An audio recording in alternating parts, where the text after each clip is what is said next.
Prospect House Media.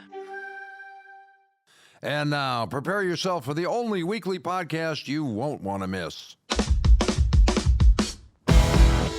Welcome to the Ameritocracy Show with Troy Edgar, live from our studios in Los Angeles and Washington, D.C.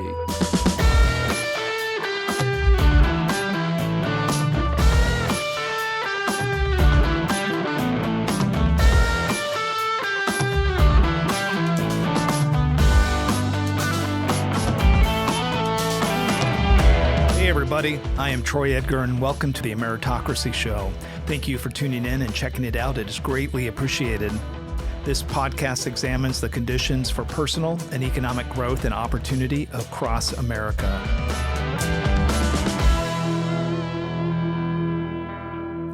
This week, I met Purple Heart recipient, Vietnam veteran, and Emmy Award winner, Ronnie Guyer.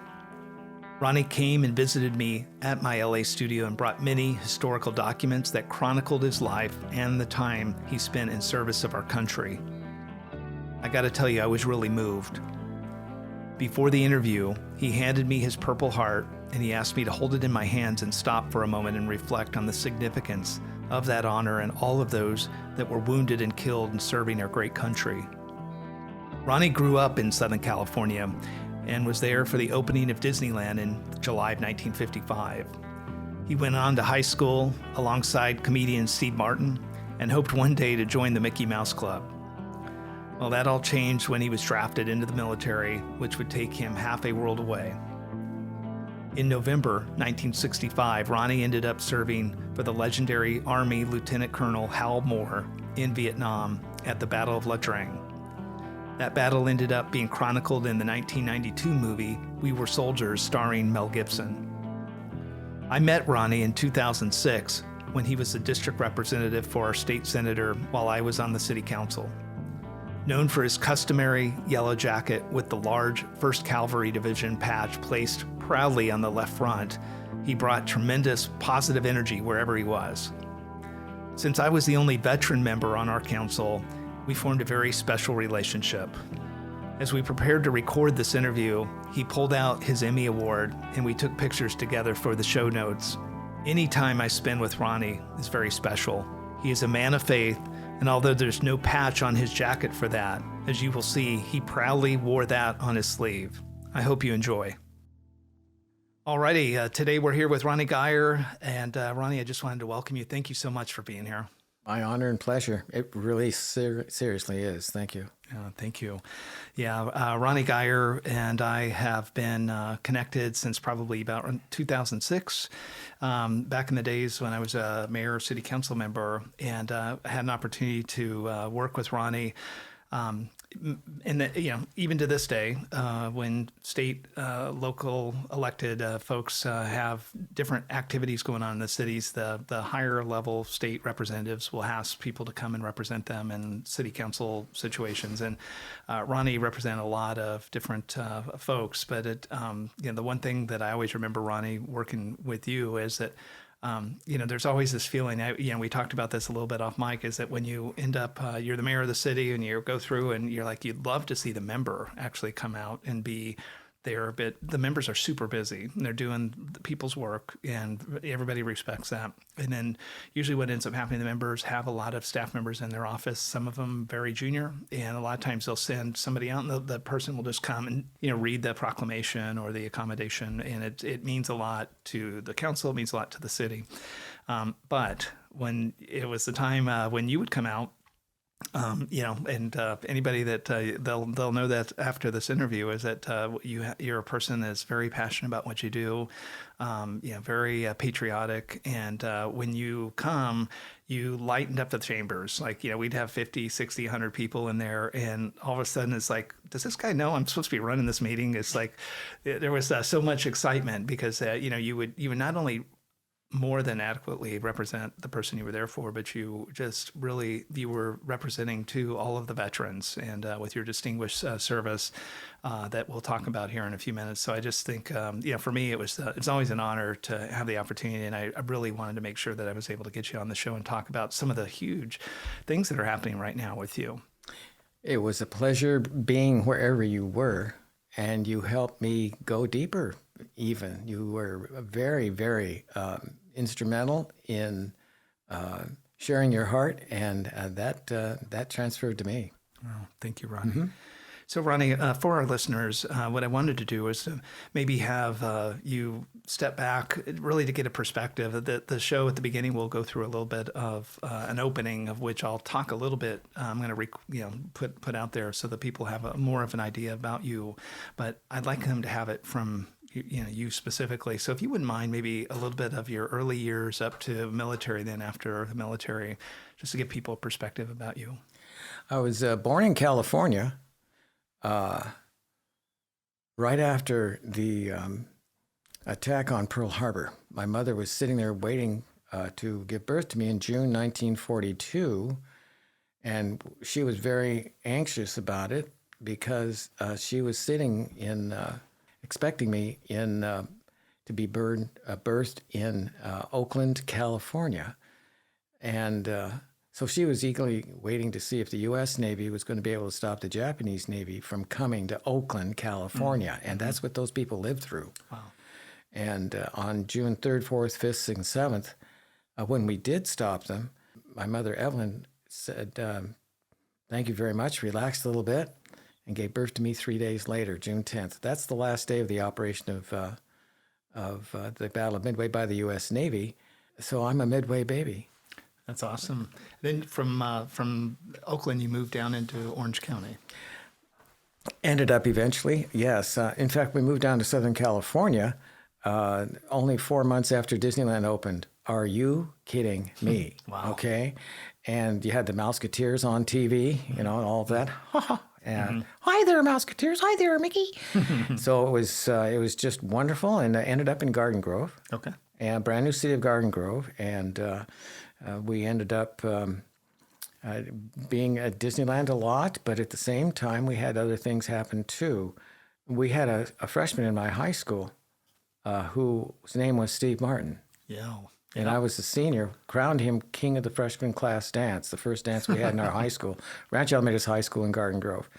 And when I went to crown him King Steve, and I treated him just exactly the way I did the Queen, which is to crown her and then go to kiss her on the cheek, which I did. And I go to kiss Steve on the cheek, and I hit just before I hit his cheek, and I go, "Oh, excuse me," like that. And we both crack up and laugh and just about fall off the little stage there that we had in the middle of our dance gym.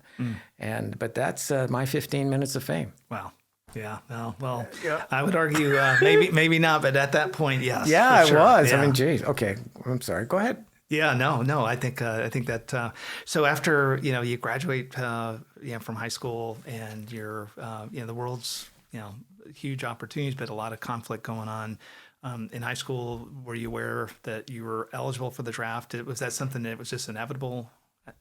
Well, we all had to register at age 18, and it really wasn't in my future, at least obvious to me. I went through 2 years of college at University of Loyola University before the girls got there. It's now Loyola Marymount. Yeah. Okay, and my mom died when I was at the end of the second year, so I lost my mother before she reached age 41. So that was a stunner, the loss of your mother. And while I was in high school, I was taught how to ballroom dance by Mouseketeer Bobby Burgess and his partner. And I had a dancing partner for 4 years with high school and college with her.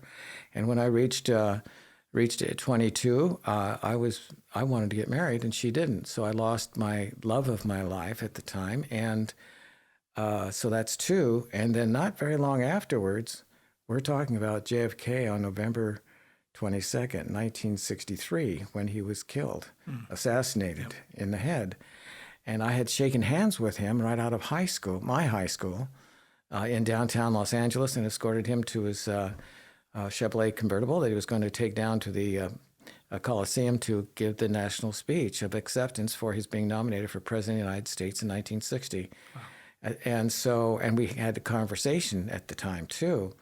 And in fact, when I shook hands with him, I didn't wash my right hand for 3 days. Yeah. And I really couldn't, but perhaps I should have. But that's another story. I'll tell you what. I mean, those three things threw me into a loop, way out there. I said, boy, to myself, there's a lot of things in this world that are happening that I need to see for myself what's real and what isn't. And that includes what's being told to us in the media. And we're talking 1964, okay? And so I said, the Army's a good thing. That's 2 years if I'm drafted, so I was going to wait for that. Then they suddenly came out with a new program for the United States Army where you could volunteer for the Army, and not for 3 years, but 2. And I said, well, that sounds perfect for me. It's exactly what I want, and I'm open. And the meek shall inherit the earth means being open and teachable. Okay? Yep. That's what I was. I was ready. And just as I'm ready, I'm going to go the next week after the announcement and check into it. Well, I didn't do it on Monday, and my draft notice was in the Tuesday mail, baby. Oh, my gosh. Yeah, but that's the way God has had my life work all the time since. And everything has been a surprise and a glorious life. So that was the start of those kinds of things happening. Yeah. So, Ronnie, you end up going to serve at that time, just for the listeners to kind of gauge in everybody, obviously 64, the Vietnam War. Yes. And well, it hadn't started yet. It started full bore in 65. Yeah, things were starting to lead up to that. And,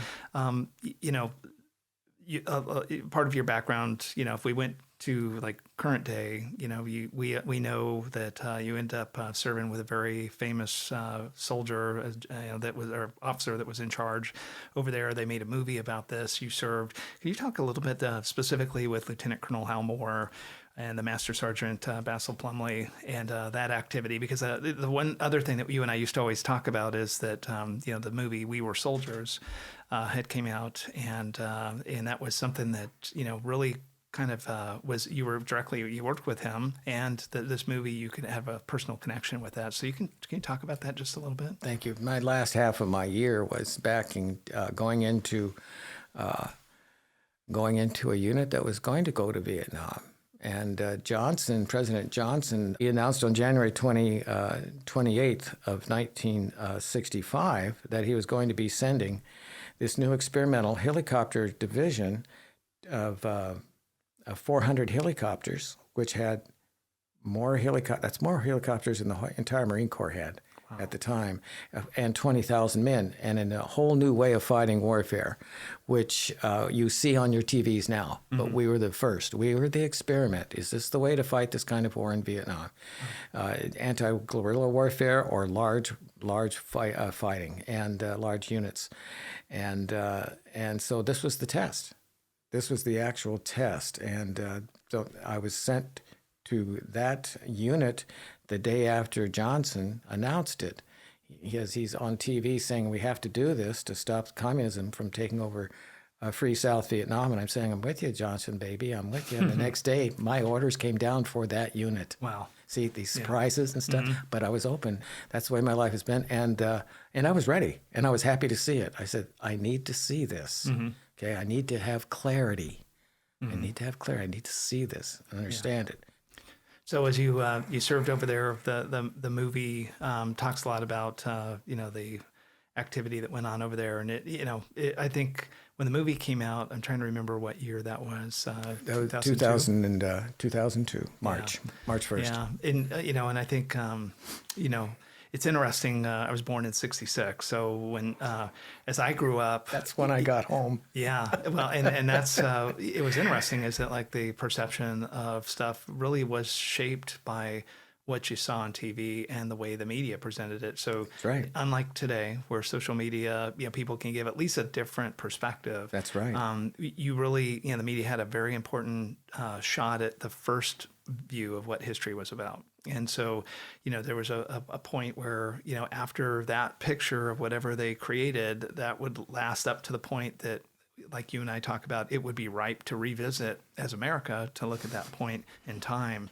And that kind of takes us to kind of, even in modern day, when you would come to the city councils and talk a little bit, especially on like Veterans Day and some of these things, and you'd go through and you would give us a few minutes of remembrance, like just very gently, hey, let me just through living history, let me just give you a perspective. Isn't that wonderful? It is. It's awesome. I mean, it's just, how do you think I feel? I mean, I just bring it and share my heart.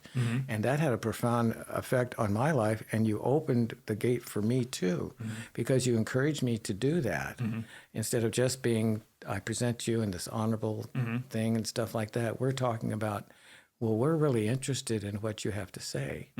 And my heart really had a lot to say. I mean, really. And as you know, and I really appreciate your being there at the right place, the right time, with the right heart. And that is also God's work in progress. Yeah, well, thank you. The other part that is interesting about your background is that, when you got back, and you were trying to kind of process everything you had saw, a little bit of the job that you had over there was not that any of them were perfect, but your job was a very tough one, and talk a little bit about your role, because I just want to give a demarcation of your frame of reference, your clarity, what you, from not the gruesome details of it, but at least the part that you were able to kind of quote, record or document.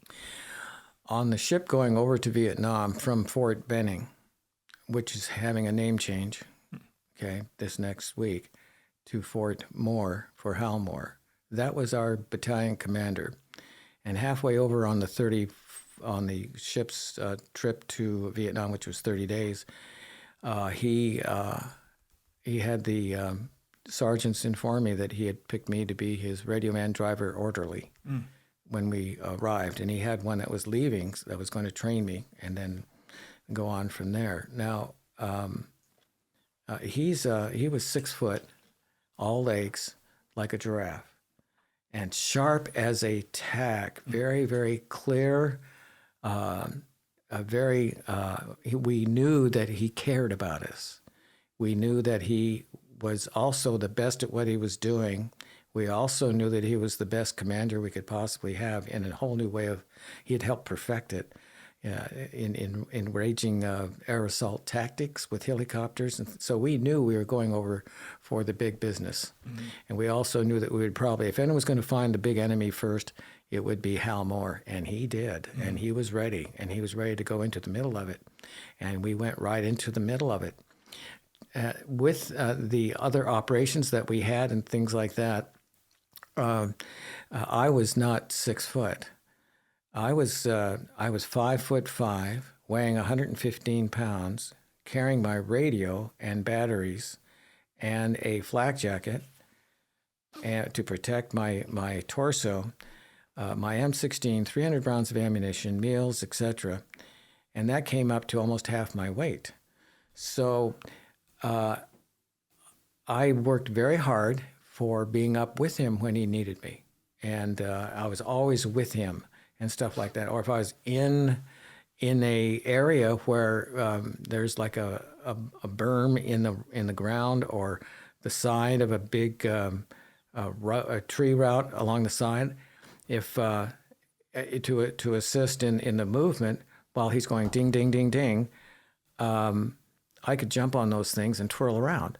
When I like I would on the dance floor, okay? But I had a radio behind me, okay? That's centrifugal force, heavy, okay? Well, there were times when I'd end up about 3 or 4 feet ahead of him. And I'd turn around, well, hi, sir, how are you? And he starts to laugh away. Sergeant Major Basil Plumley would be behind us. He would be 10 feet behind us, and he'd see everything going on. And he would laugh and laugh and laugh. They were crazy, just all that good stuff. And I mean, it was really experience. But I got to be with him during the workings of what we were doing there, how he approached it, how he took care of problems with individual men or things like that. He was fair, honest, he knew what he was doing, and he was the best at what he did. So much so that in this century, no, it was before he died. In the last century, he was named the best infantry battalion commander of the 20th century. Wow. And I thought I was going to grow up to be a good Mouseketeer in Mickey Mouse Club. Phenomenal experience. Yeah. open and teachable. I was right there. Just before we went into the big operation, he had a bigger guy come in that didn't have to work 120% to be up with him and take care of things. And so he made me the S1 personnel for the battalion. And that put me with the casualties when they came out of the hot landing zone. And that's when I saw the results of war and the results of communism having a direct effect on American soldiers and the sacrifice that is made, and at the same time knowing that it was necessary. And that showed me very clearly, very clearly. The communists, they loved the killing, and I just made sure that I did everything I possibly could to assist and do what I would do for them. Yeah, and that goes back to your point on clarity is, firsthand knowledge of what is actually going on and seeing it for yourself. Yes. Looking truly at the face of hate, and see what hate could be. Right. That's right. And I think that we'll talk a little bit more about the value of the military experience and stuff later. But I want to kind of set that marker. Good. Before we go. And fast forward after you got out, you actually are a Purple Heart recipient. Yes. And a lot of people that aren't fully involved in the military are familiar with the award. It's an award that is awarded through the president. President, would basically allow that to be awarded to somebody that has either been wounded or killed in action. And you very honorably.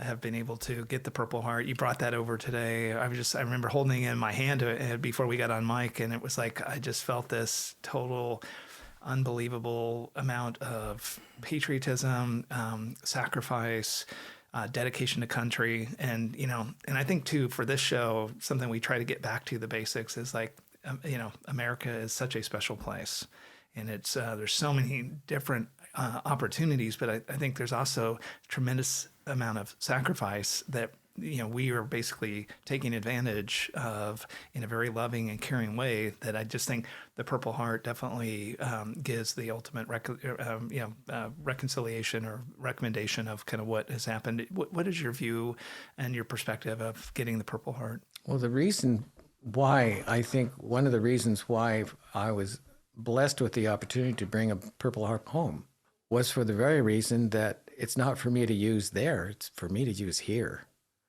Me coming home as a veteran of combat with a Purple Heart, even though people didn't really look at it that way then, they sure do now. That's right. And that's the whole point. The whole point for me was to have it as I have a platform to share my experiences in an honest and direct way, and at the same time, the Purple Heart is there as a serious of bringing seriousness to the presentations. Okay, now that was that medal became a medal in 1935, I believe, from Congress. It is the precursor to the Purple Heart was a purple ribbon that at the battle of by George Washington, General Washington, during the Revolutionary War. He would put a purple ribbon on pin that on the wounded that he had. Okay, so that's how it started. Wow. Yeah, and it was only later in the 1930s when we started we made an official medal out of it. There is you have had the feeling today of how it is just to hold it. Yeah. I show that to the kids, and then I give them to hold it. Wow. In the palm of their hand. And I tell them, when I share my living history with them in schools or wherever, now you can say that for the rest of your life, I've held a Purple Heart in the palm of my hand. Yeah. And it's the only opportunity they're going to have. Yeah. And it's a blessing. So it's another way of saying, this is what God wanted. Mm-hmm. It's important. Yeah, and to draw a parallel to, again, back into what this show's about is, meritocracy or merit. in business, there are certain things that are achieved as you work your way through. I'm in, finance and consulting. Part of the process to get credentialed, to be legitimate, that people recognize what you are saying, you probably have a background to be able to say it. The Purple Heart is the ultimate credential, and to not only, someone like myself who served as a veteran, but I mean, it's the actual getting out there into really that dedication, that field, that sacrifice. And so, Ryan, I just want to thank you for your service. And, as we're talking about it, we've had a million discussions on this before, but I just want to say it again. Thank you. You're very welcome. It's my blessing, and actually my experience when I came back from the fields of death. I went to work in Los Angeles Harbor for Matson Steamship Lines to and from Hawaii, passenger liners, etc., containers, with the container shipping that we see all the time, and we also had the military contracts for freight going to and from, and the military included the changing of areas where the member is going to be serving. And that means the movement of the families as well. That means moving their cars. I was in charge of the cars. Wow. And they knew I would be sharing with them my background real quickly. And then when particularly the Marines came back with their families for a second tour or a third tour or fourth tour, I'm always there. So I was always there over a fair amount of years during the Vietnam War. And it was a moving experience for me because I'm so glad that I'd had this clarity in advance so I could be at the right place at the right time. God put me there to be with these families and show my love with them and hug them and everything else. And they knew I wasn't kidding, right? Because they knew my process. And this was before the books came out and anything else. That was a blessing. Yeah. Let me pivot just a little bit. So when you came back, we talked a few minutes ago about, was the time right or was the issue right to retell the story? You knew you had clarity, but you're coming back. And so there's this reconciliation or dissonance that didn't match up. You knew exactly what it was, and people here seem to have a different perspective. I thought what's interesting with your background and that you've talked about in the past is your father, and I think your father's point to you has a lot of merit for anybody, whether you're an artist, a politician, a business person, where it's like and sometimes it's hard. I mean, I have 3 boys. I love all 3 of them, but sometimes you got to sit them down and say, "Hey, look, just get focused, do your job." Just, and it's not your time at this point. We'll kind of go through, it could be something as important as the retelling of history or whatever, but it wasn't ripe yet. And your dad just said, "Hey, Ronnie, stay focused." And you did that for 35 years. And I just thought, what sound advice as a father, because, as a dad, sometimes, I'd say my batting average is probably about 40, 50%. You say a lot of things, they don't always set, but you go into it as a father thinking, directionally, I'm trying to give you something. But your dad had a pretty significant guidance, or at least the way it's talked about. And, what was your perspective like when your dad said that? Well, he surprised me because I was kind of like, 2 weeks here. I've been out with my friend that came back from Vietnam with me. I went to high school with, and he was in an Orange County band. So I got to be out there dancing and stuff like I did in Vietnam. Whoa, what was that? Moving quick, right? And after about 2 weeks, he said, you don't want to just do this. You want to set up a path for your life and get busy. And he was so right. I didn't appreciate it that much when I got it because, you want to party a little bit more. But the situation was simply this. You get out there and start the rest of your life by getting out there and doing it. And that was what he was showing me. And I proclaim him a very just man and a very loving man for doing that. And it put me at the right place at the right time to be with all of these people and shipping and shipping and stuff like that. We shipped over the cars for Magnum PI and for Hawaii 5-0 and all that, the police cars and the cast members' cars. And when those TV series ended in Hawaii, the cars were all shipped back, and all the stars except the two main ones came in and picked up their own cars in our office. So, Wow. yeah, I mean, really, Yeah. I mean, so we had little parties. They loved it. You know, it's the aloha spirit. There you go. In fact, they ended up calling me Mr. Matson Wow. before I left because of a lot of feedback they got from our customers Yeah. and stuff. So when you, So I would say offhand, Dad was right. there, And you yeah, can go like home that. and tell your sons, There you go. Dad was right. There you go. You know, tell him. Yeah, we'll be playing that on a loop after Yeah, this. okay. So, Ronnie, now back, within the last 5 to 10 years, a lot of stuff starts happening. The story's ripe. When I say that, just recently you got involved with a project on PBS that was really trying to provide a voice to what happened at that period in time. The interest continues, and through that effort, you actually, that ensemble and everybody involved with that, you guys won an Emmy. And could you tell our listeners a little bit about that project and how that came about? It was a special thank you for this opportunity, and I do love these opportunities because when we came back, there were no opportunities. Now people in this century are seeing, wow, especially on their 1080 high definition flat screens, what we saw in Vietnam, and that's what I've been saying. This is what we saw in Vietnam. Oh. They're getting it now. But the wars were also being misreported, including Walter Cronkite especially. It's as if they were on the side of the communists winning that war. And I've had to say, in a word of clarity, they were. Because that's the only logical conclusion you can bring to. And we were in Vietnam to have stability in the region. Now there is no stability in the region, and we're on a birth, and we're in a situation where we might be pulled into like World War III because we didn't do it then. Okay. Yeah, so I would agree with that. It's a kind of interesting, somewhat dangerous times right now. When you kind of look at that, Ronnie, just as we get ready to kind of close, what I wanted to do was to talk to you a little bit about.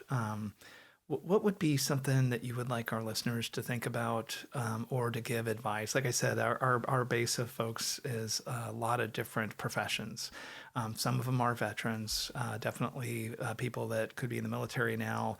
I'm very involved with, you and I do a lot of veteran work together, not together, but separately, but to try to help veterans. I'm involved up at USC on in their Masters of Business program for veterans to try to help veterans make a transition from military to commercial. And so, I like you, just the passion is there. But what I wanted to know is to the listeners, any final words, anything that you would like to leave them with to think about with this unbelievable history that you have and this point of reference and this view that might be helpful? A main lesson that I would like to pass on: do not be afraid of touching the love itself, because that is that's why we're here. We're here to learn how to love and be loved in return. And I've been in the middle of something where it's hate first and always. And they take over a free South Vietnam. The communists do. And as you can see in Eastern Europe right now, just exactly what they are made of, okay? And those fights that we have and stuff like that are very, very important. I'd like to maybe have us look at a different perspective on this. Praise God that love is the only. I'm getting spiritual and loving. Good. Because this counts. And I've been through the valley of death. I've been the full results of hate and all of that. But I've also been directly involved with the needs of the love itself. God is love. So praise God, the love is the only reality, and God is love. Okay, if you look at that, then if you look at the military, you find that the one thing the love itself needs more of in this world is more love.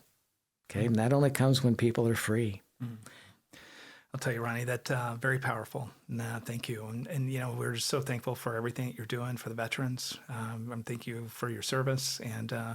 And lastly, I really appreciate you coming and being on our show today. Thank you so much. My honor, and good to see you again. And thank you again for your warm support when I was with you at city council meetings. You're singularly helping me be responsible for. You're responsible for my more energetically share my heart, and it's made a difference in the world. It's made a difference out there, and a lot of it goes right again to getting the military veteran into programs where they can share their own living history with students in school. Yep. And thus that relieves their PTSD, and they get stronger and stronger. And I've helped people do that, and it works. And in fact, I've been in military plays sharing our things. And when those are done by the military members, their PTSD, the former military members, their PTSD gets healed too. So there's ways of helping them in that way as well. So I've been directly involved in that. So my focus is the families and the military member and the veteran. Yeah. And helping them be as joyous and happy as I am, because they all deserve it. They do. They do. Amen to that, Ronnie. Yeah. Again, well, thank you again, and you have a great day, and bless you. Thank you. My blessing. Thank you. God love you.